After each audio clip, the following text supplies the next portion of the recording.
ಇದೇ ವಿಷಯಕ್ಕೆ ಸಂಬಂಧಪಟ್ಟ ಹಾಗೆ ಕಾರ್ಮಿಕ ಸಚಿವರು ಸಂತೋಷ್ ಲಾಡ್ ಪ್ರತಿಕ್ರಿಯೆ ಕೊಟ್ಟಿದ್ದಾರೆ. ಆರ್ಎಸ್ಎಸ್ ಅಜೆಂಡಾದಲ್ಲಿ ಯಾವತ್ತೂ ರಾಮ ಮಂದಿರ ಹೋರಾಟ ಅನ್ನೋದು ಇರಲೇ ಇಲ್ಲ.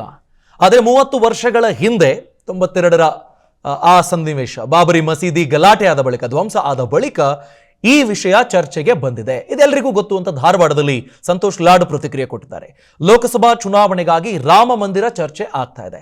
ಚುನಾವಣೆ ಮುಗಿದ ಮೇಲೆ ರಾಮನ ಚರ್ಚೆ ಯಾವುದೂ ಇರೋದಿಲ್ಲ ಅನ್ನೋದು ಅವರ ಪ್ರೆಡಿಕ್ಷನ್, ಭವಿಷ್ಯ ನುಡಿತಿದ್ದಾರೆ ಸಂತೋಷ್ ಲಾಡ್. ಈಗ ನೋಡಿ, ನಾವು ಹೇಳಿ ಸುಸ್ತಾಗ್ಬಿಟ್ಟಿದ್ದೀವಿ.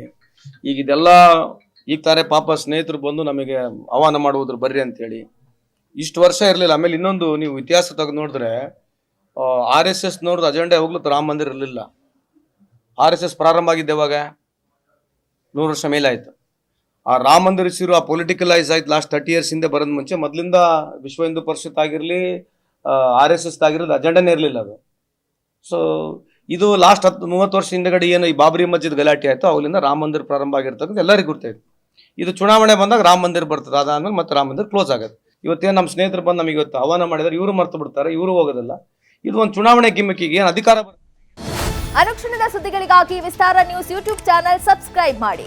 ಹೊಸ ಸುದ್ದಿಗಳ ನೋಟಿಫಿಕೇಶನ್ಗಾಗಿ ಬೆಲ್ ಐಕಾನ್ ಕ್ಲಿಕ್ ಮಾಡಿ. ಲೇಟೆಸ್ಟ್ ಅಪ್ಡೇಟ್ಸ್ಗಾಗಿ www.vistaranews.com ವೆಬ್ಸೈಟ್ಗೆ ವಿಸಿಟ್ ಮಾಡಿ. ಅಂಗೈಯಲ್ಲೇ ಜಗತ್ತಿನ ಸುದ್ದಿ ತಿಳಿಯಲು ವಿಸ್ತಾರ ನ್ಯೂಸ್ ಕನ್ನಡ ಆಪ್ ಡೌನ್ಲೋಡ್ ಮಾಡಿ.